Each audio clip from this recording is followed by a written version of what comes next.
Galera, saudações vascaínas, chateado ainda pela derrota do Vasco ontem diante do Botafogo em São Januário, mas enfim, né, não é um resultado adverso que vai dizer para onde que o time vai. Só que uma coisa que me incomoda demais, demais, é a falta de planejamento de todos os anos que acontece em São Januário.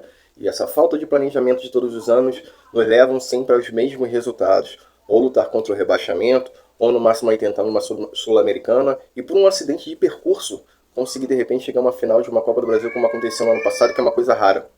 Mas enfim, o Vasco terminou ano passado ontem sabendo que esse ano iria disputar 4 competições. O que essa diretoria deveria ter feito?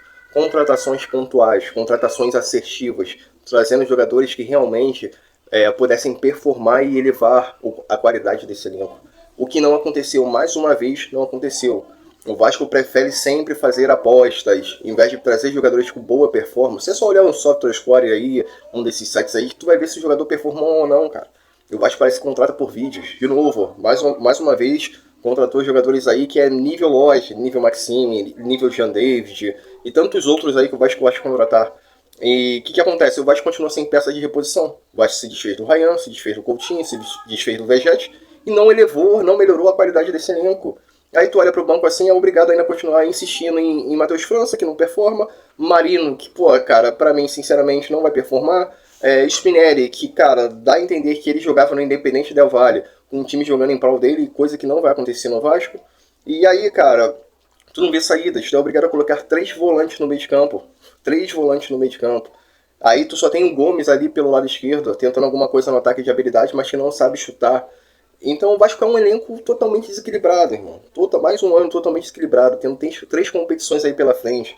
Aí parece que a diretoria tem ideia de contratar só pós-Copa. Aí o que vai acontecer? O Vasco não contrata jogadores do Brasil. Vai lá pra fora pra trazer jogadores lá de fora.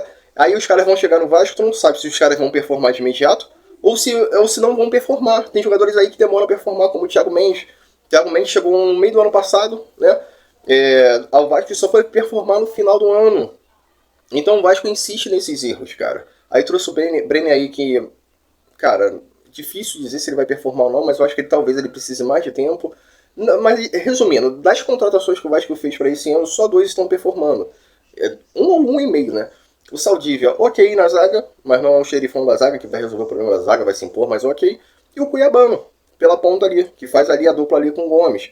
Então, cara, o lado direito do Vasco é horroroso, é fraco, é horroroso. O nosso atacante central é o David. Talvez o David não seria atacante titular em nenhum outro clube grande, mas no Vasco ele é titular.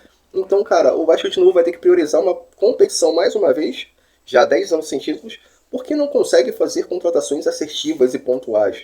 Entendeu? Os outros times aí, cara, se a gente observar os outros clubes grandes, tem tudo peça de reposição. E por isso estão aí disputando títulos, estão ganhando título. O Vasco não aprendeu a contratar e todos os anos cai na mesma problemática. Sempre ausência de peças de reposição. Até quando?